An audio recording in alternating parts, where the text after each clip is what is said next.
Thank you very much. That was going to be my next request. That brings us to introduction of guests. We'll start with Dr. Cadence. Very sick of that, flat rare. Dr. Anita Rodriguez, my parents own a small farm. Leo Berry, EBID. Karen Byron, EBID. Thank you very much. And I did not see anybody online, so thank you all for attending today. Our first order of business is the budget adjustment resolution. Ms. Byron.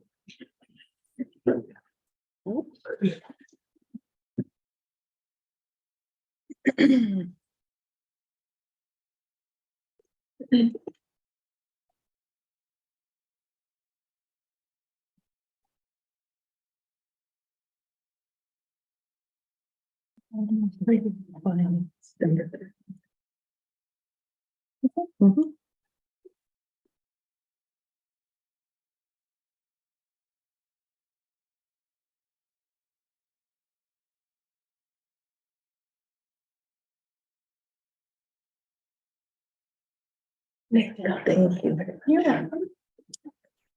Good morning, Mr. President, members of the board. We have the first budget adjustment for the fiscal year 2023. I have mentioned that we're planning to bring this before you several times in the past.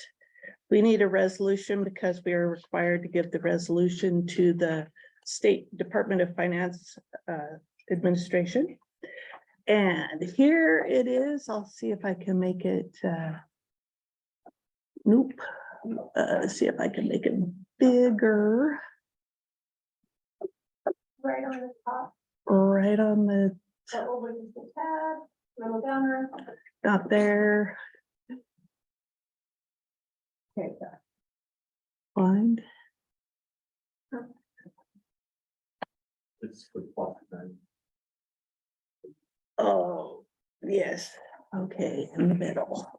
Anyway, thank you for making it bigger for me. The first thing on this budget adjustment request is an increase in revenues, miscellaneous income of $350,000. This is actually additional cash that we have received from a constituent contribution, expense reimbursement, additional application fees, and additional right of use fees. And like I said, these have actually arrived in cash.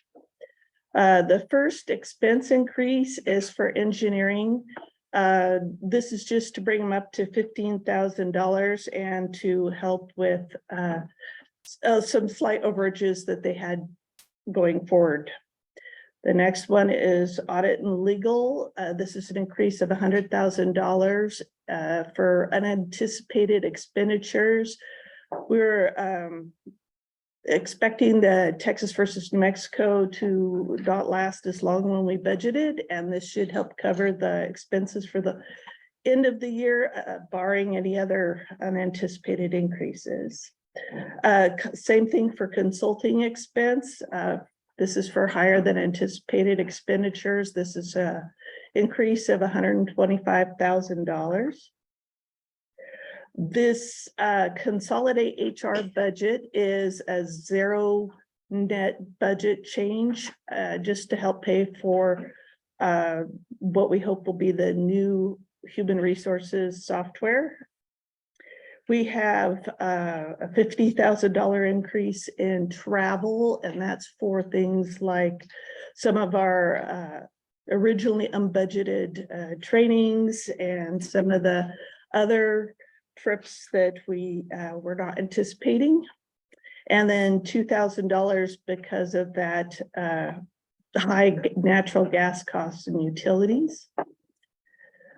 We come down here, we did a lot better than anticipated in our investment income, but not quite as good in our interest from receivables on our assessments. And then we are budgeting, or I'm putting in an increase for the servers, the capital outlay for the servers that we need and have needed to purchase for a while.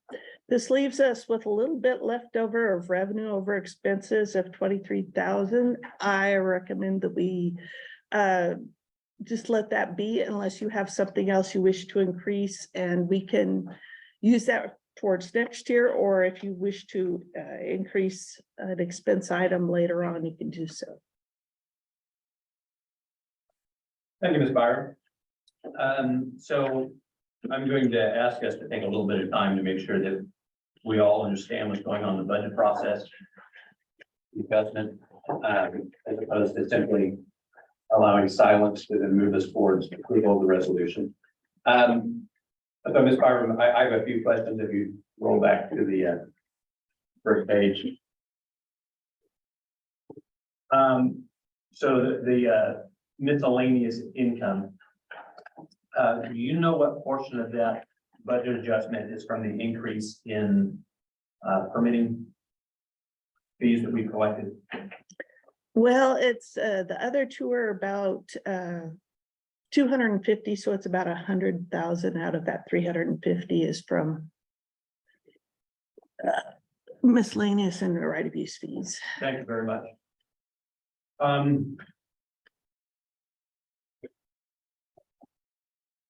I have seen the permit fees handled in two different ways. In our own budgeting, we budget the year we receive them. We receive the permit fees. I saw the initial audit that I saw as a board member Mhm. indicating that they were collecting those and then amortizing them out over the life of the permit. I'm not sure what we should be considering long term. If that should be something that we should be considering amortizing so that to match the revenue on our income statement with the actual use of the property, that we have a matching principle there for its use in the future, therefore its income should be considered in the future. Or if we should simply take a 10-year permit and year we receive it, budget that income and expense. I would like your opinion on that. So the budget that's presented here is on a cash basis. That means that everything reported here is as the cash comes in and as the cash goes out. That's how the state requires that we present the budget. The normal financial statements, and specifically the one for the audit, are on an accrual basis, which means that they report things as the underlying activity happens, not necessarily when the cash happens. And that's when we get the amortization of those revenues. We could hold them off and record them or use them, spend them as revenue as we earn them, but then we have the cash, I guess we could invest the cash. I'm thinking this year, because some of these fees that we have gotten, and especially the administrative fees, those should be available for the current year. We report them as income in the current year. For sure, we can include those as a budget item. The other ones are actually those Quest ones that were small. They're not worth considering separately. The other ones, you have a point, we could set them aside and consider them as cash received and to be budgeted, and just hold the rest in, like a reserve. That's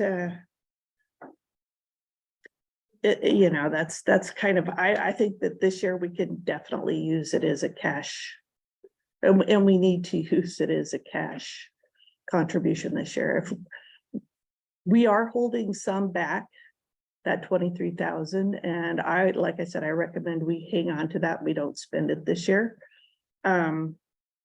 We could hold back some more, but we actually have gotten another 125,000 in since I prepared this budget adjustment. That's not even on here, so that could be held back to fund future years. So it's kind of a mixture. Thank you. And the first thing you said, I think, helps a lot. We have a state budget requirement that states that we prepare and present a budget based on cash flow. Correct. And we have an audit requirement that requires us to present our financial on an accrual basis. That explains why I'm seeing cash basis budget and an accrual basis audit. Given that, I don't see any reason to change. If it's a state requirement to have a cash basis budget, it would be difficult to be preparing the budget on a cash basis and then executing it on an accrual basis. That is my brain just thinking about trying to keep those two things straight. I appreciate that explanation. That's my opinion on that. If you scroll down, if you would please, I believe I'm going to end up on the second. Greg, isn't that Yeah. isn't that what budgets do? You have both sides of that? What's your opinion? That's what I always thought of budget. So when for my Versus approved. starting with I'm a numbers nerd. Okay, So when I'm considering budgeting, okay. I tend to consider it in an accrual sense, Oh, and matching those things together and when's this income actually happening, when are the expenses happening, budgeting it and understanding it that way. versus when it, And then I have a separate cash flow budget. And the only reason for the cash flow budget is to ensure that there is sufficient cash on hand to operate on any given day. That's the purpose of the cash flow, but that's the only thing I care about is there enough today to operate? Yeah. Um, I've always seen it, one is a plan and one is when it happens, but maybe I need to be a little more. and I have more tools that I can access as Okay. well, right? I've got commercial banking, I can use my own enterprise that's not really a tool of the government entity. And so getting my brain around how I should be approaching my opinions on the budget is useful. That's kind of how I approach it. Does that help? Yeah, that. All right, I believe I understand both the legal and the consulting, both of those having to deal mostly with impacts from increased activity in our water defense. A big one happening this month. If you scroll down to the next bit, please.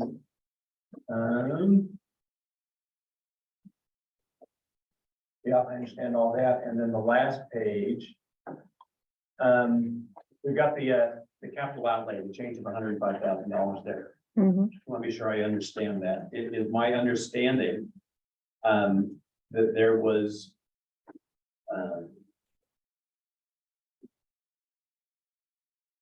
an approach by our IT firm to try to subscriptionize our server expenses so that they were being paid for over time. Mhm. And then we rolled that back into, we want to be able to call for our servers when we need them and we will pay for them in full at that time. Do I understand that correctly? It was, the original idea of the servers was that the computer company was going to finance our acquisition through a kind of a lease purchase agreement. But it was not financially feasible to keep going on with that agreement. And so the decision was made to purchase them and pay for them outright. Thank you for that improved explanation from my understanding. Those are all the questions that I had. I open it up to the board. What would you like to know?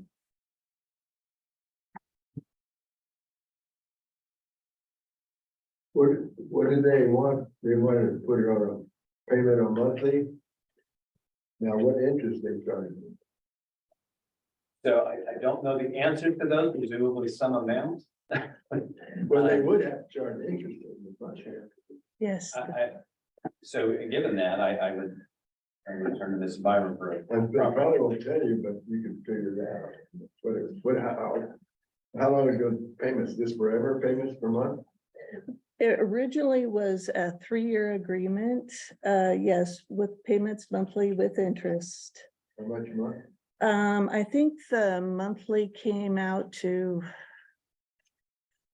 I want to say somewhere around 10,000, but I could be off. 10,000 and 300,000. Yeah, so I'm probably off. 5. No, it was gonna come out to 120 with interest. So I'm off. Well, Thank you, Ms. Solvay. Other questions? now this updates computers, is the whole thing. And it goes to the pickup too? Well, I know you, but will it help the ditch riders? His questions on the increase in the capital outlay. What is the This is for the servers that are located in the building that, big old thing back there? yeah, and they power things like True Point, which is used by the ditch riders and the water records and the customers and as well as our financial software and all. What are you gonna do with things. this? Nothing? I don't know what they're gonna do with the old ones. Probably keep them for backup data more than likely, but in reality, it's to store all our data that we use here for TruePoint, SharePoint, anything we do here. That's our data storage that we do in-house, so we don't have to outsource them. Oh, yeah. You keep it online, Correct. plug it in and go, be happy. Well, all the SCADA data that you see that we're reporting for the telemetry units, all that goes in there as well. It's pretty big. It's very needed. This is a lot faster. Just more data capacity, I guess, not necessarily faster. More disk in there. Yeah. Joe, what would be the difference if you farmed it out versus in-house? Is there a pretty big difference or is it pretty close? Well, it's similar to your cell phones that you guys use, you know, you can pay for a 50 gigabyte plan or a 100 gigabyte plan, and the more data we use, which is a lot, with telemetry, you can imagine all that data every 15 minutes being stored in there. It gets to be pretty expensive. It's better to do something like this where you're using day-to-day data management in-house. That's one. It's just not. Is this your deal? You brought it up. Joy? Probably not. Huh? Well, when I came back as manager, I saw that we had this expenditure out there that we're, and I said, we might as well just pay it up front and get it done and get these servers up and running. So they were up and running, but we had this payment plan. So that's just go ahead and budget for it and get it done. This other guy here, is that Yeah. Paylor? That's a different. That's a different Oh, agenda. that's a different. deal. Yeah. Ms. Eslinger. So what is the lifespan of these servers? How often do you have to upgrade? Yeah, technically, technology is about 7.5 years. Would be a good rule of thumb. And we're starting at year one with Correct. these, is that right? Yes. It'll last for a while, and that's a good rule of thumb, but in reality, it's probably, we could have them for as long as 15 years, probably, especially as they're being serviced by Kosh on a regular basis. And how long did we use the other? I am not sure. Do you know how long you've been on those? They were 2012 servers. They were at the end of their life to be supported. So 10 years, yes. About 10. The end of support life is often the actual end of life, when you can't get them supported anymore. How's the protection against lightning? Because I just got hit, knocked everything out, all my. Well, we have those lightning towers outside, so we're pretty good. Well, I had a big antenna hit in right next to the office. Everybody went through the roof, scared the hell out of it. It wiped out the radio, they wiped out everything. Internet, the whole works. Other questions on the budget? Specifically the budget adjustment. Any motion? Not yet, this was all back, I want to be sure that everyone's has sufficient opportunity, but that's A when question, back to the miscellaneous income, you said that about 100,000 was right of use fees. What were some of just the other big chunks? Well, the application fees and the right of use fees, that was the big chunk. We get small things like we sell scrap metal and we get reimbursements for some small payroll things and things like that, not anything major. Was the Kinder Morgan, any of that, That is the expense reimbursement agreement. the expense reimbursed? Okay, that's Kinder Morgan. And how, approximately how much? About 163,000. Mr. Calhoun. On the legal jump, typically the last couple of years, the 300 has been what it. In the past. Is that about what you found for the legal? I think it was about 300, yeah. Yeah, I'd say that's about right, but that's, yeah, totally cool. So, Yeah. I can get back on that, Sam. Yeah, I'll send you some historical, maybe, like, And to review, because our budget starts October first, November November 1st. first. The settlement decree between the states, all the argument that happened regarding that, all of the technical consultant reviews of all of that. All this is happening in this fiscal year. And so it went from, it looks like this is gonna be pushed out, these expenses can be extended over the next couple of years to, it's all happening right now. Similarly with the administrative hearing going on this month. That got spun up to, we've got a full administrative hearing on the water right this month, what happens to them. It's hard to know when these things are going to occur, but when they do, our legal and consultant expenses rise dramatically as there's a mad rush to the decision point.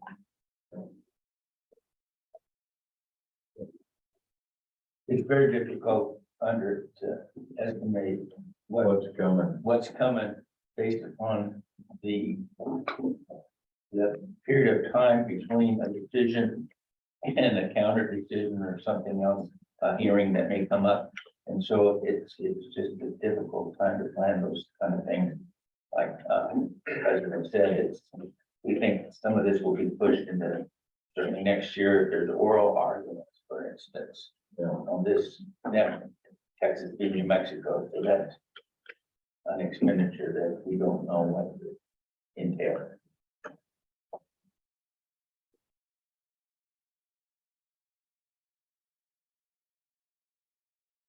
The good news that I can think of is there could be 2 cases that are included here that could finish up before October. And then they're coming to wrapping up to an end. One of the cases is right now that we're dealing with, and the other one is a court claim case we're dealing with the county. That may end by October 30th. and I'll interject here as well. If you think about the adjustment from the Kinder Morgan case of 160K in positive earnings, less the 100K adjustment in legal, you actually save about 60,000, right? It was 160. 163, yeah, versus the 100 here. So they kind of net out against each other, those adjustments. Thank you, Ms. Brunswick. That is an important thing to understand, that we have a significant amount of expense that we put forth regarding the gasoline spill to ensure compliance. We get reimbursed for that. It generally does not happen in the same fiscal year. Yeah, exactly. So there's a delay there between when we incur those legal and consulting expenses and when we're reimbursed.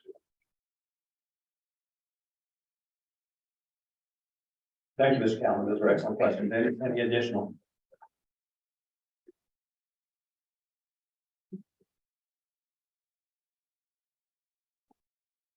Hearing none. Ms. Byron, do you have any further comments before we take action? Just staff recommends approval. Thank you very much. So we have resolution 2023-06, which is the budget adjustment for the fiscal and calendar year 2023. What is the will of the board?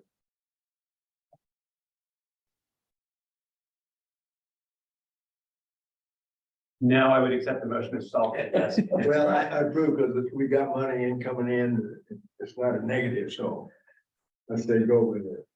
I'm going to take that as a motion to approve resolution 2023-06. made that sense. Well, you done it right, James. I second your motion. Second from- You don't have to have too many fancy words. Any discussion on the budget? Hearing none, discussion is closed. All those in favor, please signify by saying aye. Aye. Any opposed? In the opinion of the chair, the ayes have it and the motion carries. Thank you all very much and thank you for being patient as we let everyone digest that. That brings us to the new HR software contract. We have a copy of that contract in our packet. It has been reviewed by our legal consultants. There are revisions from our legal team to the contract. With that factual background, I will turn it over to Mr. Eslinger. Thank you, Mr. President. I would like to turn that over to our assistant manager, who's been, the preparing and still have been very much involved as a team effort to secure this HR software, and I'd like to have him explain what happened up to this point. Okay, so we went out for bid for HR contracts, or software specifically. This contract you see in front of you is red line because we have disagreements with the contract legally. We have to not remove indemnity.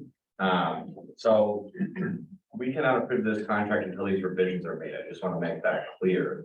And the interpretation that I have is that unless all of these are accepted and maybe there's some wiggle room in there, we will not be approving this contract. But I'll get into the benefits. So the primary benefits of this is every employee still takes time by hand. We submit that time. You can, potentially fidget with numbers. If we ever want to get federal funding in or grant money in, it's nice to have a digital time log. That looks almost like you're fudging with money and, you can move the numbers up and down. It's just more professional. Another big benefit is if you guys have seen our positions open lately, there's quite a few. There's a lot of turnover here at EBID recently. You had 4 people turnover in the North Hatch Yard already. And that was in a matter of about 2 weeks. So what this does is right now we post all our job postings to EBID's website only. So for the most part, so this software would allow you to do one job posting, but simultaneously hit other job boards such as LinkedIn, ZipRecruiter, all the various up to 100 if you wanted to. So it allows us to get market reach to recruit for positions here because not everybody locally, mechanics included, whatever you're looking for, HRs, they don't know to look at EBID's website. They might not have heard of EBID before, whereas the ag community has definitely heard of EBID because that's where you order your water from. But you have to think about the regular everyday citizen. On top of that, it allows us to keep time management. So with that being said, you'll have all the hours for all your employees, but it allows you to job cost those hours. So when they go to sign in, you'll pick a job costing code. Okay, I'm going to work on heavy equipment and machinery today, clearing the canal on the California Extension project, for example. So then we will have all that data to job cost and show you, okay, here's all the work for heavy machinery equipment on the California Extension and so on and so forth, so that we can predict with reasonable accuracy how much future projects are going to cost. So it allows you to do that. Allows managers to go in and edit their time. And on top of that, we can do performance reviews, all our HR training, safety trainings on that. And right now that budget for HR and safety training is about 30,000.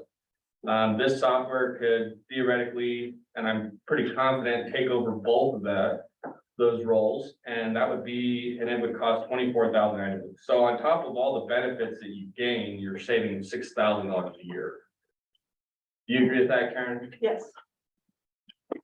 So, I don't know if you guys have any questions. I would go into more detail, I think, after we figure out the situation contract in the September meeting. I could definitely give you guys, put a presentation together to show you more of the benefits from a visual perspective. It really helps when you're seeing this. And there is a lot of benefits you can bring to the table. So I'll end it at that. Mr. President, I can add. Mr. Ettinger. If you recall last board meeting, you approved a price swap quote of the 24,000 that Joe spoke of. And you gave me the permission to sign that price swap quote. Unfortunately, with the signing that price swap, the boilerplate contract was attached to it, which we thought was just a price swap agreement, not a contract. We were asking then, would pay for to send the contract, so our legal could approve the contract, and then we could move forward. This, what you see redlined is the contract that was attached to the price agreement. It's the same thing. So, we've sent this back to their legal team at Paycor to see if they can agree with what Samantha has put into her comments, and we'll go from there. But we're just waiting for a response from Paycor's legal team to maybe work it out with Sam as to how we can move forward. But needless to say, we are certainly, after going through 3 different vendors, this is the one that fits our needs the best. If we can get it signed and move forward, then this is the one we want. So we're just at that period of time where we're waiting for the 2 legal teams to get together. Does that make sense to you? Thank you. Thank you. With that, I'll open it up to questions to the board. Well, let's go. Good. So Joe, just practically from an employee's standpoint, does it take about the same time, more time, less time? So they're manually filling out little, And they don't have to manually turn their tickets to their middle managers. They will actually be able to edit it online from their phones, from iPads, from tablets, from computers. okay, We will be able to do performance reviews, which will translate into pay increases and keeping up with your employees. Also, we'll be able to run statistical wage analysis. We'll be able to see when employees clock overtime. We'll be able to anticipate how much overtime to expect, how to budget for it. We'll have all this employee data for, how much money they're making. We'll be able to compare that to our competitors in business, so we can know how much should we increase pay for these positions. So it brings a lot of value to the table from that perspective, but it is going to be a lot faster, given that you can check in on your phone, so the dish writer doesn't have to go in there, get a timesheet, sign the timesheet, and then do it. They just click a few buttons and it's done. And all those buttons will be specifically catered to each employee, to where, okay, a dish writer isn't gonna have the heavy equipment and operation code, so they won't have to click that. That won't be in their filter view. So, and depending on how we break those codes out, we'll discuss at a later date, but reporting for grants, and all that money usage, it will be very helpful. Have you calculated the time savings just on, for example, the timesheet injections? I mean, you said there's a $6,000 cheaper deal, but I think the real value is the savings of time. Yeah. Would you say that or not? I would say it's a drastic difference, because as they manually fill out those sheets and manually have managers review those sheets, then it goes to Leah or Karen, who manually have to enter it into Excel and software one at a time individually. And then that has to be translated into the financial platform, whereas we can just automate an export and do it in about 15 seconds. Wow. Or however long it takes to download it and implement it directly into our financial software. Actually, we discussed it'll API into our financial software, so we won't even have to export it and put it in. It'll just automatically update. That's the savings in my opinion. I agree. Well, you also have to think about the savings of Karen and Leah's time, which is valuable and can be applied to different areas of finance and purchasing and, accounts payable, receivables too. So, Thank you. And I'll add to that, quality control. So every time you touch that data and re-enter it, there's an opportunity for error. The biggest expense in all this is tracking and correcting errors. It can be very difficult. You've had all these times it's been touched and translated. it's touched once. If there's an error, it's generally going to be at the punch point. So you only have one person to go to correct it, it's the employee. You don't have to figure out where in the chain it failed here. Is Mr. Lyman. As an employee checks in, if he reports, say, to the hatch yard, that's where he will check in from on his phone or that GPS. You don't be able to check in from home and just lay around the house. So what you do is you can set a GPS perimeter to where they have to check in within that perimeter. So it'll track your GPS location. You'll actually be able to see where they checked in at if you wanted to, and you could say, okay, well, they checked in here. Our expectation here at EBID is not necessarily to check in with phones. We're gonna be provided tablets to check in at the locations. Those will be provided free in the contract up to our 5 that we need. I think it's up to 8 or 10. But they're gonna be providing us these kiosk tablets that they can check in at. And they have to go to the yards anyways. They gotta get trucks, they gotta get equipment, company vehicles, so they have to go there anyway. So we would just rather have them report their time when they clock out. Because the reporting basically, But the managers who somebody says, hey, I punched in the wrong code, I'm actually here, could you change my code? The manager can then go in on their cell phone and edit those codes. So it allows for more control and more visibility into operations. Yeah, and Joel, I'll say this about people, when you check in, that's a trigger, you pull the trigger. At that point, you're on call. Now, Steve, I'd rather be on the ditch than at their house, but once they pull that trigger, they're loaded and locked and they're ready to go. And at that point, whoever is their boss, that would be a function to me on them to make sure that they're not at home. And I do agree with that, Steve, but I will counter with this too. How are we doing that now? How do you worry about someone checking in at home and adding those hours now? How do you know that what they wrote down by hand is accurate in any way? This allows so much more control because you can see where they checked in at, what they're doing, what job. So right now, we don't have any control, right? There's no, and that's what I was pointing out. It does control. I mean, more to point it out that we have better control of the system than the old system. no, I agree 100%. That's a better way to put it. We have improved control. We have some amount of control now. Not that we don't have any. We will have improved control. Yes, but that's gonna be one of the questions a lot of people are gonna ask about the system. Yeah. So that's why I was bringing it up. No, I agree. I like our new systems like that, it's a lot better. And certainly, Mr. Chair, the other component of this is confidentiality. And certainly, some of the information that, regarding someone's wage, it's held by password between the department heads, and they can see what their people are getting paid, but they don't see what everybody else is. And so we have those kind of systems in place. It's like HR to protect the confidentiality of the employees who work there.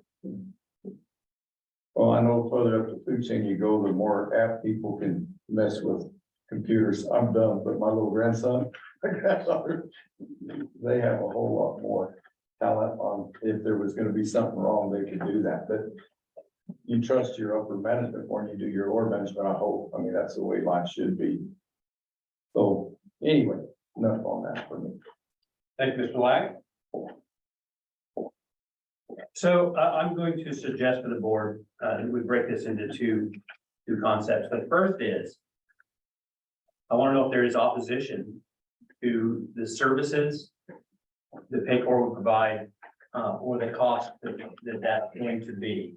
I've not heard opposition, but if there is opposition to that, let's discuss that before we get into the issues of the contract. Is there anybody concerned with EBID implementing the services with pricing that we looked at? All right, I'm not hearing concerns there. Not being a lawyer myself, I trust the lawyers that we engage.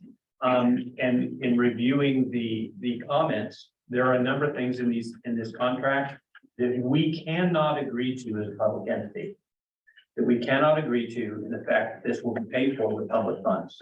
There are things that New Mexico law does not allow us to do with public money. So therefore, those things have to be rectified or we can't engage in this contract. That's the way I understand it. Are there other thoughts, concerns about the comments that were provided to us by legal? This thing has to go through their lawyers to get it approved first. This is their boilerplate contract. As an entity, we also have boilerplate contracts. I like using those because I know where to look for stuff in them. That said, I also understand that some of our vendors, Kosh being one of them, they're a very specific type of service that they're providing, and a boilerplate contract from EBID for a vendor is not sufficient. And so they provide one that deals with the issues that our IT vendor has. This contract deals with issues that the HR payroll software has. But we cannot agree to some of the terms in this contract. So, they have not returned with their comments. They have not returned with a revised contract. That said, time is of the essence on this. I'm going to suggest that it is appropriate for us to delegate the signatory authority to this contract to the manager upon acceptable revision, both management and legal. We're agreeing to it in principle. We're not agreeing to the specific contract. We are delegating the negotiating ability of that to our manager and our legal counsel. I believe that is appropriate. I would open it to discussion about whether or not that is appropriate.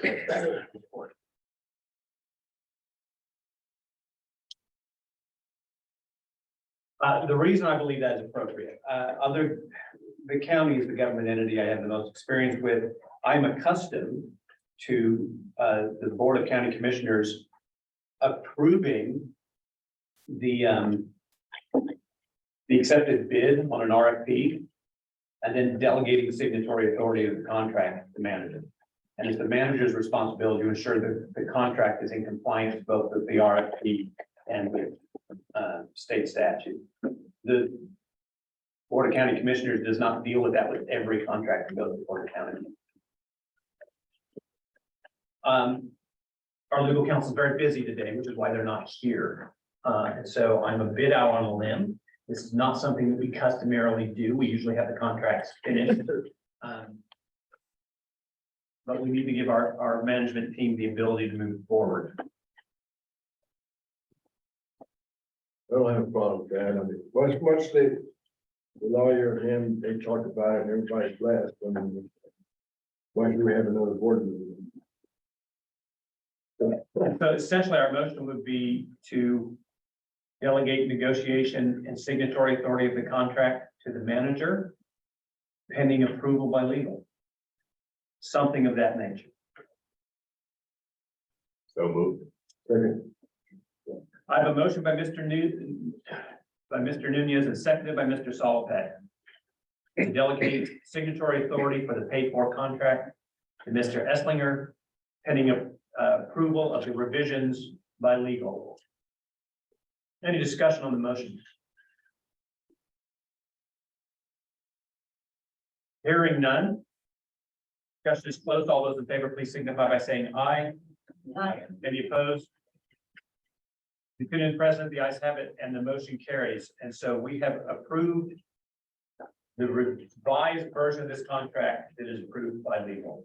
Mr. Esslinger, do you believe that provides you what you need today? Mr. Franzoy? Yes, sir. Thank you. That brings us to our next order of business, which is our budget model and dashboard presentation by Mr. Frank. I was privileged to get a preview of this presentation from Mr. Franzoy last week. I want to express my appreciation for the time that he took to show it to me, and also how impressed I was with the improved situational awareness of the expenditures of our various departments that his budget model is creating for us. We've had numerous requests from constituents and from us as board members. How is the budget being spent? How much of this is actually canal maintenance of our structures? How much of this is construction expenses for new systems or improvements? How much of this is administrative overhead? Those are questions that are difficult for us to answer currently. And Mr. Franzoy has been working on a system to get that information to us. Mr. Sullivan. The outside, I know the inside, we know that, but outside people ask for all this complicated stuff. Are we charging them for this? Because, you know, it does take time and money, and, you know. So I mean, I'm going to answer my very superficial understanding of IPA requests. If there is an expense in accumulating the records that are being requested, we can charge out those expenses. And I believe that we do. We haven't done so recently, but we can. We haven't done so recently. You know, it takes up a lot of people's time, you know, it's money even for the farmer, it comes out of the $90, I mean, so it's just stuff thrown away, I mean, you can ask a question, it costs us $400 or $500, but I mean, why, okay, I don't mind doing it, because they need to be informed, but not for free, I mean, it's cost everybody, you know. Yes, sir. That is, Mr. Essling. What's the law? What's the law? Mr. Sullivan, the Public Records Act allows us to provide this information to our constituency and members at no cost. It is something that is required by a public entity. And so only as the chairman stated, where we have to dig up records that we can't provide that are public, and these are public records, then we can charge for that. So if a request, those kind of requests that come in for specific data, if we have the data, we provide it for free. But if they have to come up with some format to provide that data, that's what we charge for. But otherwise, our financial statements, our budget review that you see in this board, anyone can ask for it, and we can send it to them. And so my comment, Mr. Saltbeck, was going to be, that's probably a very good policy question. Because typically our constituents have IPA requests, and it is legal for us to charge them administrative fees to provide the information requested. Should we do it? That is a board policy question. I'm not aware that we currently have a policy that states one way or the other what we'd like to do there. In our policy review, it would be good to discuss that and decide, are those administrative expenses that we wish to pass on to individual constituents that request it, or do we wish the expense of it to be borne by the constituents as a whole?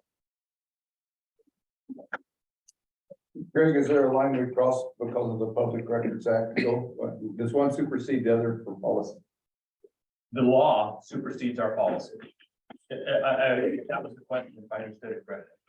Yeah, if the law says you can't charge, there's no policy that we can pass. That's what. Would allow the charge. Okay. With that, Mr. Franzoy, I'm looking forward to your presentation. Okay, so three things I want to mention that this model and direction that I'm taking here provides is company insight. You can drill down into detail to answer a lot of these questions that your constituents may have. Transparency, kind of same thing, being more transparent about where money is going in and out the door. And lastly, decision making. So those two things go into decision making. Being transparent and having company insight and metrics that you guys can see allows you guys to make more informed decisions. Also as an internal tool for management as well. So this is going to be a 3-phase model that I'm going to show you guys. I'm going to break it into 3 major parts. I will stop and ask for questions at each phase. And I'll let you know when that is. If you don't feel not interested in me, that'd be great. And lastly, I want to say that all the numbers that are presented in here are not actual numbers. So don't ask me questions on the actuals because there's nothing to be there. They're just dummy figures that are kind of based on approximation of what EBID would look like. It's just to present you guys the dashboard for this model. So I am going to jump in. So And do you have your screen share, Mr. Francois? yes, Thank you. so this will be the first. I will mention, it does not look like it did. It's not what I'm used to it looking like with the screen share on.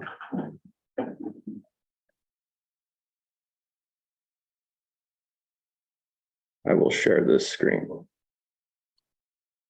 There you go.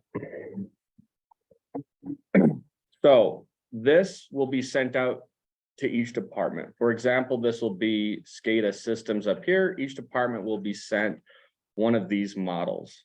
This right here is a toggle switch that will allow us to pick certain scenarios. That will be directed by the budget committee and internally what we decide here. Maybe for one scenario, we say this was going to be more related to canal maintenance and repair. One of them's more related to construction. One of them's more of a wish list for heavy equipment and stuff we want for regular day-to-day operations. So each department, as I mentioned, will be able to have a different scenario.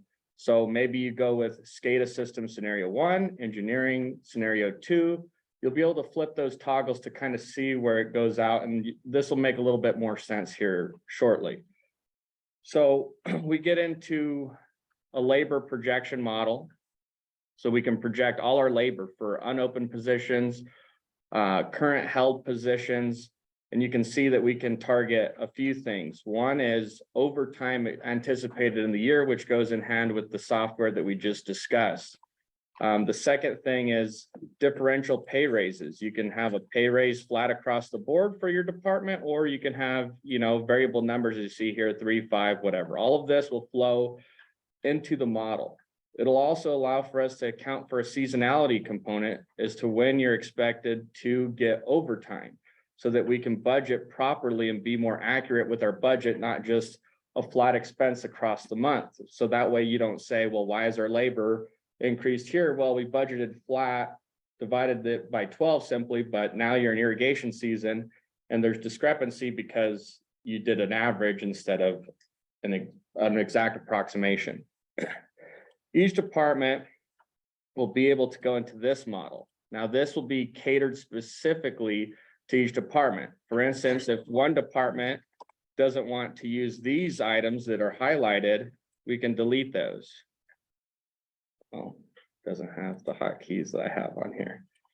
But we'll be able to delete those or expand them as necessary. So this will be an example for you guys. So this right here, let's say, management can go in here and this might be $50,000 for surveying equipment for engineering, let's say, at a one-time expense, and we will put that in scenario 1 or scenario 2. So this will hypothetically say it'll go into scenario 2. I don't need to go into all this detail because of all the scenarios are built out over here, but just for your knowledge, we can put whatever the budget committee and management decides is each scenario. So that is how each department will build their budget going forward, which automatically pulls into this projected cash flow. So these blue tabs is how they build it. And then this will be automated. Now this will go into, oh, I'll stop there. Do you guys have any questions over that? That's the first phase there. No questions? Okay, good. So this will flow into this new model.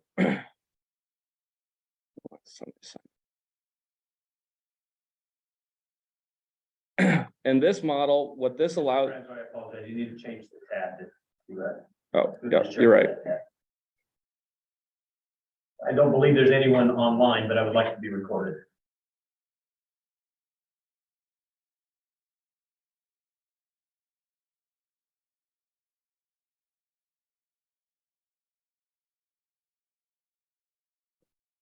So what this allows you guys to do is to drill into the financials by department and even by expense groups. Maybe you want to look into labor. What are we paying for machinery and equipment, operations, so on and so forth. It allows us to track our expenses for each month.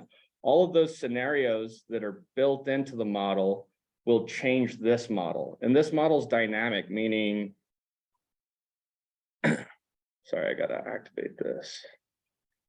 There we go. Well, for some reason I can't use Excel in here. Karen, do you know why? So anyways, we'll be able to click on these buttons, and I wish I could show you, because as you click on each button, if you wanted to go through each quarter, it'll automatically adjust all the information on this page. You'll be able to see it, and we can narrow it down by department specifically.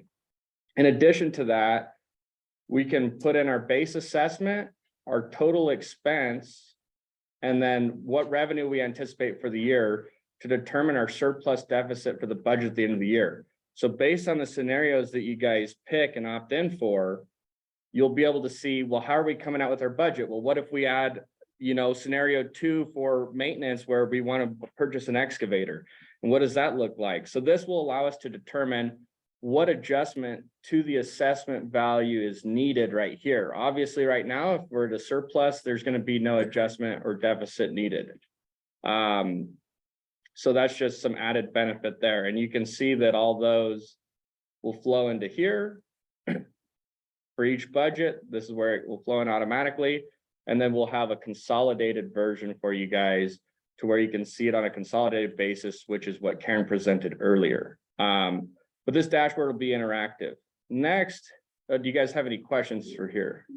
Joe, do you anticipate these things being real helpful? Because like, whether we're selling chili or onions or anything like that, as we look at those draw reports, we obviously know that the fall is where they're gonna eat more chili than dead summer when it's hot. And I can see this being very helpful whenever you're gonna be doing these new projects out here, because you're gonna need more money, you're gonna need grant money and how it flows in. Does it flow into this chart? This money coming from other places? Can you see what I'm saying? Yeah. Obviously, if you're gonna do a $2 or $3 million, dirt excavation up there, part of that grant, that's a lot of money that we're getting from BOR. Somewhere in that budget, you're gonna see how that affects that hugely at the time it comes in. Yeah, this will allow you to drill into so much more detail. And I want to be clear here that everything you guys see now is what I built and what I potentially want to see, but it's open to your guys' comments to, hey, we would like to see this. These are metrics that are important to us. For example, Greg, when he was doing my earlier presentation, he wanted me to break out operations and everything else. And that's what this cash flow breakout is here. Where's our cash that's going to operation? Where's it going to anything else? So I don't know if that answers your question, but I would say it's very crucial to give you guys insight into the operations and for constituents to see this model, play around with it, and it be very transparent to where funds are going. And, for example, these expense groups, we can break out legal, consulting, however you guys want it broken out, we can show it to you guys in that format. Because there'll be a lot of questions asked, why is EBID working on those projects instead of maybe cleaning out a ditch somewhere? You see what I mean? If you have something like that, that you can just tell them to look at or go to show what they're doing, that transparency is so important. Because I think there'll be a lot of questions about some of those big projects when they start. And I agree. And this model is interactive. For some reason, it's not picking up my user on this computer, but and I can show you guys that in closed session potentially. So this brings us to our next model. Now this takes into account that model that you guys just saw, but now this will get more in line with what you're saying. This will compare what we budgeted for versus our actuals by month. We could do it by location. Now it's very important to know that as of now, we have not been historically tracking expenses by department. We have been budgeting by department as of last year, but not tracking all expenses directly by department. This is going to allow for transparency there to compare budget to actuals by department based on those models by location. I put in some switches here where we could even do it by project if we want to. Well, how much are we spending on the Texas v. New Mexico? We could break that out for you. It'll show you all the expenses. This will show you right here what department has expenses in that project. If I were to click on Texas v. New Mexico, so here you would see legal, you'd see admin, you'd see, so on and so forth. You wouldn't see operations in Texas v. New Mexico, right? So this model will do that. It will show you what is our year-to-date actual for how much, you know, we've spent on our budget versus what is our total budget? And then it'll give you a variance analysis to determine, okay, this is where we're at right now, and then this over here will show us where we anticipate we'll be at the end of the year, or how close we are to what we budgeted for at the end of the year. So this model should be very helpful. I would like to get, you know, that HR payroll software that we mentioned, because then we'll be able to drill out into specific insight for, okay, this is what it's going to look like for the California Extension project, and so on and so forth. And we can show you how many dollars went out the door, where are they going, what of those dollars was spent from what department on that project. So I think it gives a lot of insight into this company. And like I mentioned, we can break it out when these buttons work. We can break it out by quarter. We could break it out for a specific month, for by quarter, by location, by project. It'll allow you guys to make very impactful decisions. And it all starts with those original scenarios. And the idea behind those scenarios is to give the budget committee more power to the board to navigate your guys' objectives. If you guys want to focus on more canal maintenance, here's what that looks like. If you guys want to focus on, you know, more piping canal projects, here's what that's going to look like. It gives you guys more of a decision-making power to see how those decisions will impact EBID's budget going forward. So I will leave it up to you guys if you have any additional questions. Sure. Mr. Eslinger. Yeah. What Joe has done for the district in the last 3 months that he's been here, has given us an opportunity to look forward as we look at this federal funding that may come our way. Right now, I have a letter to respond to by Friday, and it's from our regional director from the Bureau of Reclamation. And he's asking for input, ideas on how the Bureau can manage these projects and how we can account for our time and our money towards those projects if we get that funding. This right here is the template that we're going to share with the Bureau and say, we've already got it. This is a way, if you want to account for a federal project, we have already set the program in place. Wow. And so what Joe has done is he's served you all first by this budget, just by eye.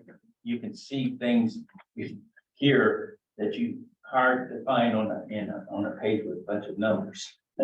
Right here, just instantaneous. But the second thing that he did was present this so that if we get these federal funds, we can show them the same way that we're spending in order where we are with the project, because in those federal projects that we assign, even right now through water smart grants, we have to give quarterly reports. They're already accumulated. And it's already accumulated.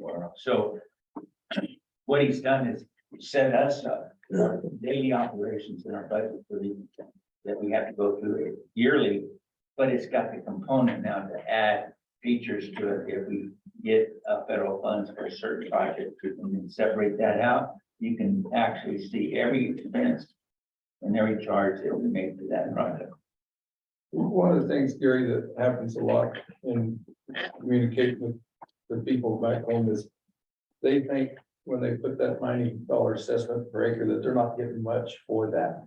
That's their assumption. I don't know how everybody else district is, but that's what I catch a lot. These programs and these projects that save, you know, our canal systems, our river systems, even our own cement ditches on our farm because of catastrophic floods. If we can show how we're doing this protection upstream, you know, the PL 566, for example, just save people's houses all up down the valley. That's a huge savings that we get as farmers and people living below those projects that people aren't really aware of. This will bring that awareness to a dollar value. And I think that's, you can say, we have spent this much money to protect your farm from being washed out on a catastrophic flood. You know, if we ever get rain again. I think those are good sales and I think we need to use them. And I just want to really emphasize this point that I can build this model in such a way that you guys can have me drill down to what's important to you guys or your constituents. And I think that's the big thing is a lot of people, as I've come to understand in my short brief period here, they don't know what all the operations are. They just think that EBID does canal maintenance and, water service. And I get it, that is the point of EBID, but they fail to account for a lot of other things that's needed to run an organization. And they think that, okay, it shouldn't cost you that much. Well, here's why it costs us that much. And they're worried about their backyard and their location. They forget that we're managing an entire district. So I think that this allows for, transparency and as we break each location out for central, north, whatever, you can see, people I've heard a lot, oh, well, you just care about those north guys more or the south guys or whatever. And there's a back and forth. Well, it'll allow us to be transparent and show that EBID is a fair organization across the board, right? So that's my 2 cents there as well. Thank you, Mr. Francois. Other comments? For sure the hatch ain't getting more better. I sent y'all some water last night. Other comments on Mr. Francois? You probably had an arroyo run, I called James, said, hey, catch the water, it's coming. Yeah. I think it's a wonderful show. Thank you. Thank you, sir. Is there, I know you haven't had a lot of time to look at it. Is there a piece in here that you're not seeing that you want to say, I really need visibility on X? Not really, he's got most of the points, but I'm about, where things are going. And those northern people, I'm kidding, but the tool, like you said, and how quick can we get this information and make that decision in a timely fashion before it's too late, whatever. But, wonderful in the funds you're talking about, Gary, that they're gonna want a timely report on top of it, scenario. And that's the beauty of this is I can, as soon as the actuals are entered from the financial system, which would take, if everything's set up, probably 15 minutes, we can update this in real time and send it to you, and it'll still be interactive and everything will work. And I think we're talking about even setting it up online to where it's always live. It's always up to date to current.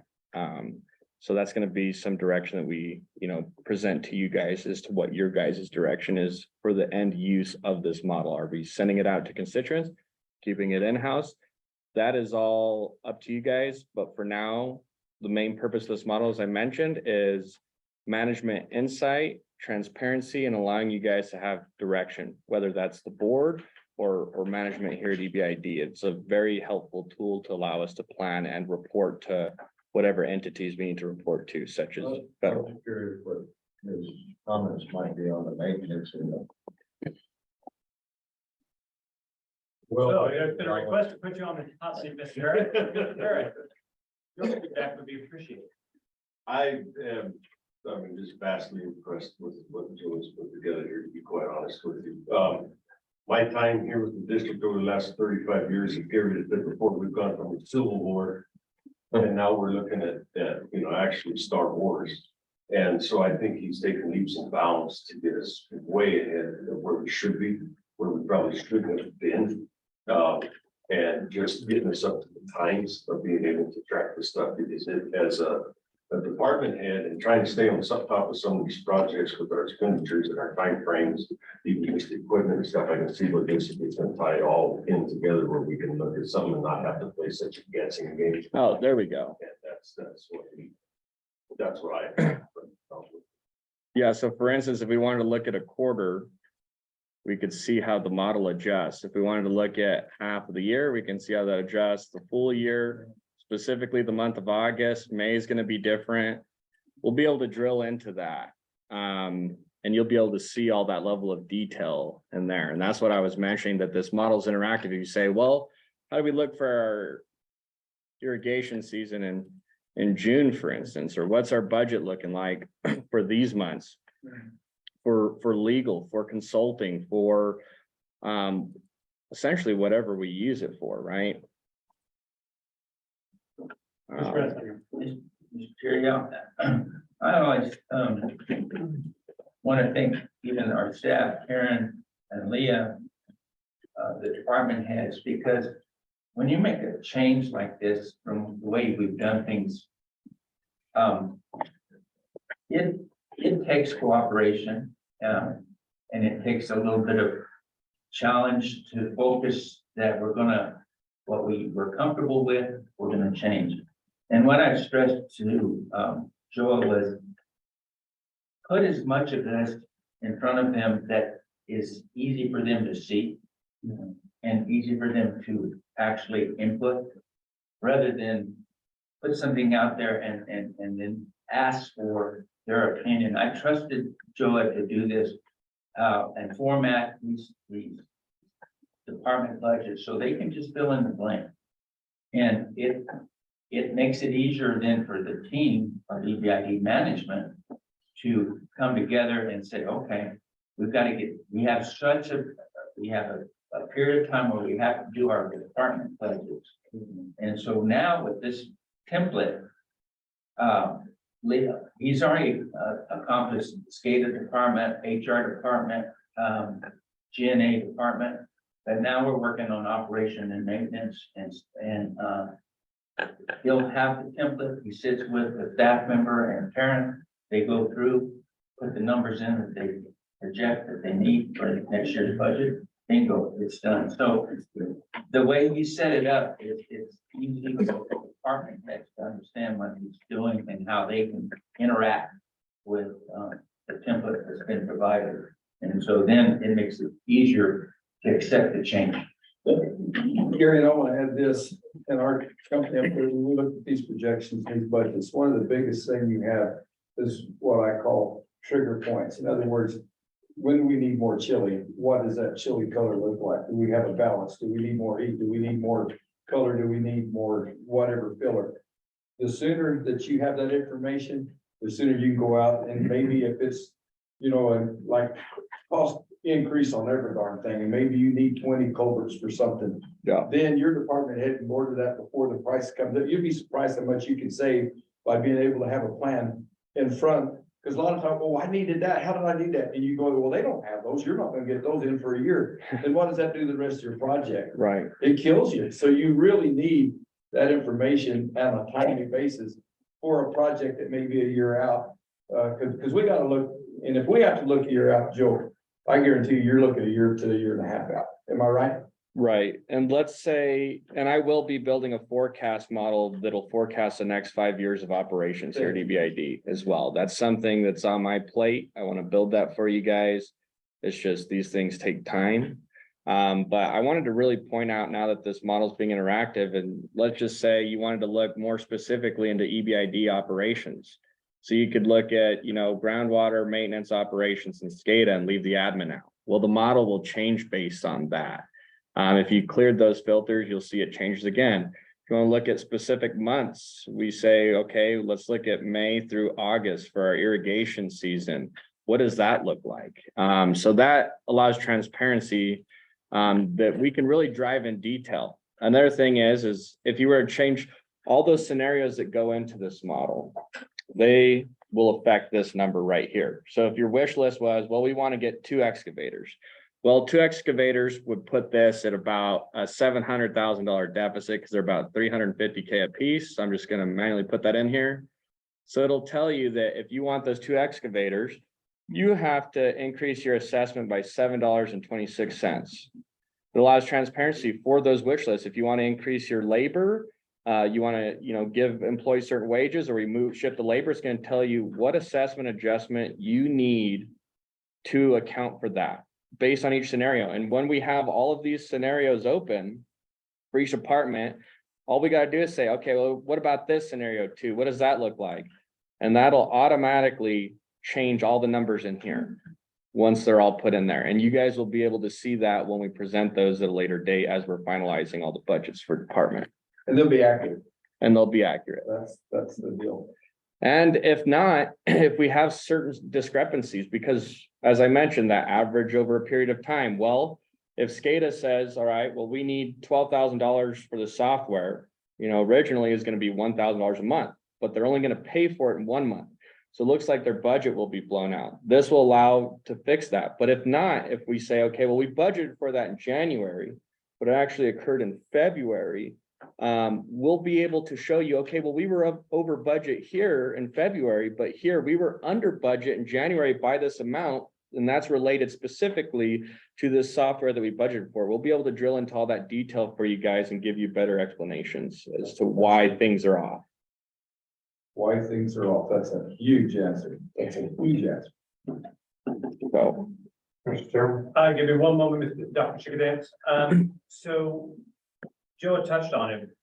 One of the things I asked Joe when I was seeing the benefits of this tool, and that I needed more than just the time he was presenting it to understand the information I could get from it. Our constituents can benefit from this information in both understanding what it is that EBID is doing and where they're spending the money, but also formulating their own viewpoints on where they believe we should be making changes. Because currently they're having to shoot in the dark. And so asking him, is there a way that we can get this interactive on our website? And so I appreciate you hearing that, and I hope to find a way that we can. The more that we can just have this information available, that our constituents can pull it when they desire it, the better informed they'll be, and the better information they'll get to us for setting policy. Dr. Chickadam. I'm an outsider here, and I'm always suspect of models and some of the stuff I deal with. But I applaud you of you're developing it on your own time with your own people who understand what the problems are and what the issues are, and I think it's a great thing. That you understand what the needs of the district are, instead of trying to get something from the outside that will try to make it fit, but it's not quite what we need. I think this is a good approach. thank you. Thank you. I appreciate that feedback very much. That's accurate. Ultimately, they're the tools we need to set policy. They're tools that our constituents need to be well informed so that they can influence that policy. Other questions for Mr. Franzoy regarding this tool that he's developing? Thank you. Do you guys have any last comments about any other metrics you'd like to see? I really want to emphasize that because I would love to serve you guys in whatever way you guys think is important. Let me start with Ms. Esslinger. So I know one of the things we get asked about a lot are legal fees. This comes up quite a bit. And what kind of metrics are you putting into the category of audit and legal? So in other words, are we tracking by, New Mexico versus Texas, Kinder Morgan, just the various things? Because I think it would be really good for people to see X amount of time went into Kinder Morgan, and guess what? This is what we got in return. So I'm just wondering what that's gonna look like. I have built that model. I finished it yesterday. So to answer your question, it will have, and I'll just break it out for you. So the top section of the model has all legal expenses by month, by case, and the bottom section has all hours spent in those projects. So it allows me to build a very educated guess on what legal expenses are by taking the median, because legal expenses, as we know, you see in the adjustment, they fluctuate from time to time. But taking a median across a period of time will, theoretically eliminate irregularities or anomalies there. So based on that, we can reasonably estimate what legal expenses are anticipated to be. But you can also see all the detail by each case, what those totals are, how many hours are spent, so that again, gives power to the board to direct, well, we're spending a lot of money here on this case. Maybe we should kind of tone down those hours, or we have you on this organization, we could do that. it's up to the board, right? I'm just trying to build you guys tools to allow you to make more informed decisions. But to answer your question, yes, it will have all that transparency built into it, all the detail. Now, the level of detail that I built for that model, we can share. But obviously for some of these models, if we do want to implement it online, for instance, we wouldn't share them this, right? That's confidential information. We wouldn't share them this, but we can share them this cash flow sheet with the different scenarios that they can change on it, and it'll all populate into these models and they can play around with it. So that's something I can easily implement. And I think that based on my completion of that legal model yesterday, to answer your question, I think all that detail will be serviced. And I think it's very helpful to those who are struggling with that. It also shows the legal reimbursements, you know, from Kinder Morgan, everything that nets it out. It'll show, okay, well, legal might be 300K less 160K. Here's where it actually is, right? Because a lot of people fail to take those things into consideration, right? What is legal doing for us? Well, it's protecting us, it's protecting our water rights, and it's earning revenue in some cases, right?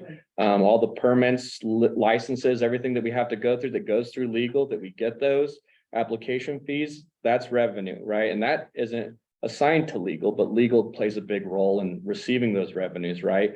Which, if you think about it, that total $300,000 adjustment is all having to do with legal, right? And that's a positive adjustment to cash. So building these models and these things and explaining that in a very easy way to constituents allows for that transparency that I'm talking about. And if they have any questions, you know, we can teach them how to use the model, so on and so forth, whatever level of detail. If they just wanted a simple, hey, can you provide me this for legal expenses for the month of June and all the case and hours, we can provide that almost instantaneously. So it also helps out with those IPA requests of wasting time as well. So I think that's great. Mr. Solomon. I know you said you're gonna stop legal, don't mind, that's just talk, but you cannot, I'm not a lawyer, so I can't tell my lawyer you can't spend money unless you want to lose.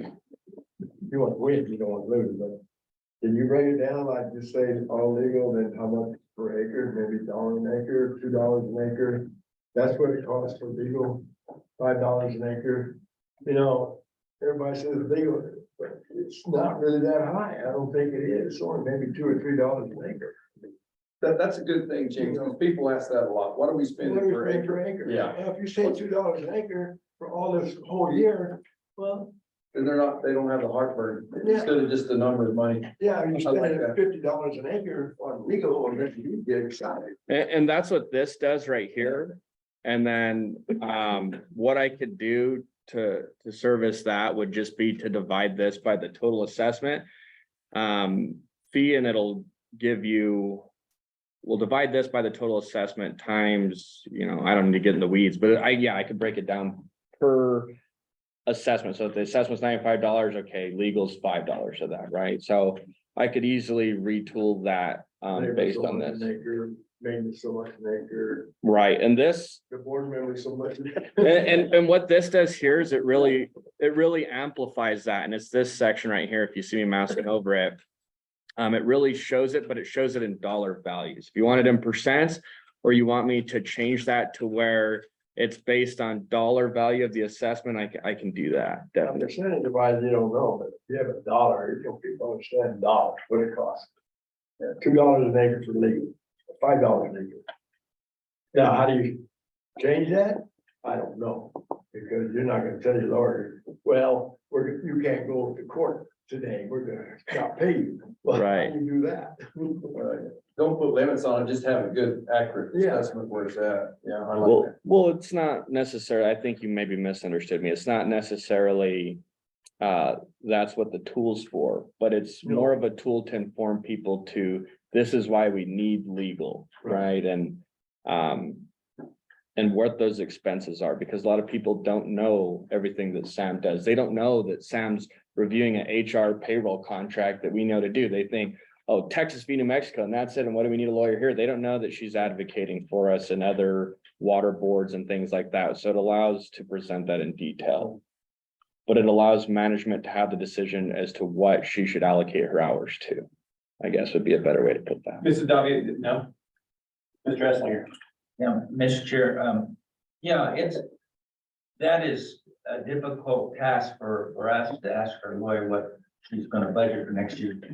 And the only way, and I asked Joe, I said, we'll go back to the last 5 years and see where our expenditures have been on the different cases that we're involved in. And that's, he only went back a couple of years and already you could see the trend of where the time is spent for our lawyers. So we can take that even further back and see a greater trend and when we started with Texas v. New Mexico and the time spent to where now it's kind of concluding to a point. We're waiting for a special master response. So we're just sitting there. But you might see it move back up in January if it had to go to the Supreme Court for oral argument. So all of that can be done so that we have at least a parameter of what we've spent in the past and what we foresee that budget would be for legal in the future, just based upon what he's demonstrated by gathering that information by case and by hour that was spent. So it's really a neat tool that he's developed. And that can work for audit, it can work for professional, our consulting fees. The same thing, we can break out everything that Bill Clinton does. And we can break out everything that Casey Carroll's done. We can do that for every department, every expenditure that we have. And a big point to make too is that if your constituents are saying, hey, we have an issue with legal or consulting fees, then it's not a matter of, well, they help us out a lot and it's a he said, she said. It's here's the book, I'm throwing it at you, you read it, right? And we have it here, so it just stops that because you guys are involved in these board meetings, you're involved in more of the day-to-day than your constituents are, so you're more well-informed. This allows for you to inform them with factual information. And that facts don't have feelings, right? So, but farmers do. So, I guess that's my 2 cents there. That's great. Go back where we had Martin Reach, the Bible. Go back there and put it in and see that. Okay. Any other comments or things you'd like to see with this model? One other But I do think the breakdown by the acres, what we spend in different departments, Okay. very interesting for the constituents. I agree totally with James. Yeah, switch that you can change it from dollars to dollars per acre. Yes, I could do that. great. Chair, just one other thing, as Joe has demonstrated what he can do behind a computer. He's also right in the pickup with us, understanding the daily operations. He's been with a lot of the department heads with me. And so we continually, in his training, give him that opportunity to learn both. But I would say that one of the reasons we hired him was for this reason. Is this on the go? Want to go put the numbers in? Or I'm sorry. are you gonna start this program right now? Yes, this is gonna be, we will have, I anticipate all the departments' budgets in this model by the end of the month, or maybe It'll be next a week after. Next board meeting, we will start recommending that we put the budget committee together. I don't know how you guys implement that process. But by the next board meeting, I'm very confident to say that the budget committee can review it and it'll all be ready for the scenarios and such by then. It's to go. Yes, it's ready. It's an excellent, that brings us to the next point, the road ahead. So, given that I don't have a committee list in front of me, who remembers being assigned to the budget committee? Remember Ms. Esslinger being assigned to it. I remember me not being assigned to it. My recollection is that it was Mr. Gillis, Mr. Miles, Ms. Esslinger, and Mr. Calhoun. That's my recollection. That said, I was, do you have, do you have our committee assignment? Now, I have to look back to who you assigned. I Right. almost think Sal was in on it. I think Sal was on the policy, right? He was on two. Paul and I were all those. Okay, so this is why we don't trust my memory. So Sal was on two. He had asked to be on the Okay, budget. So I don't know, Sal. we're going to pull up the committee list. So here's the piece that I'm going to be requesting of the budget committee.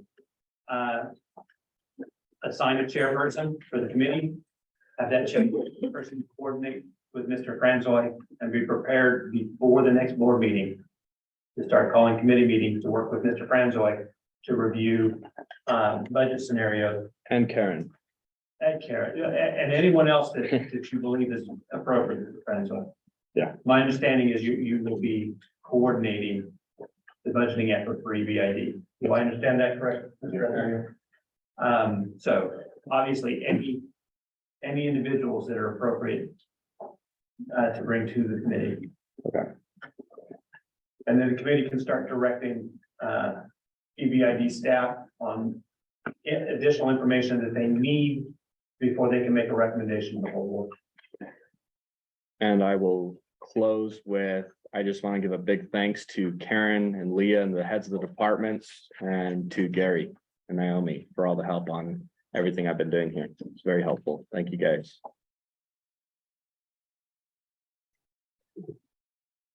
Great presentation. Thank you, Joel. Very good. It's very impressive.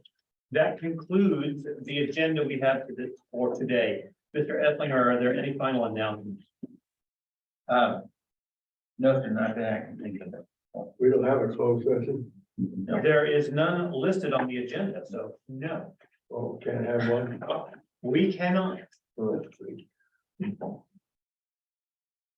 Given that, I'll accept the motion to adjourn. I didn't make it. I have a motion for Mr. Miles and a second for Mr. Gillis. I'm not allowed to make those. To adjourn. All those in favor, please signify by saying aye. Aye. Opposed? We are adjourned.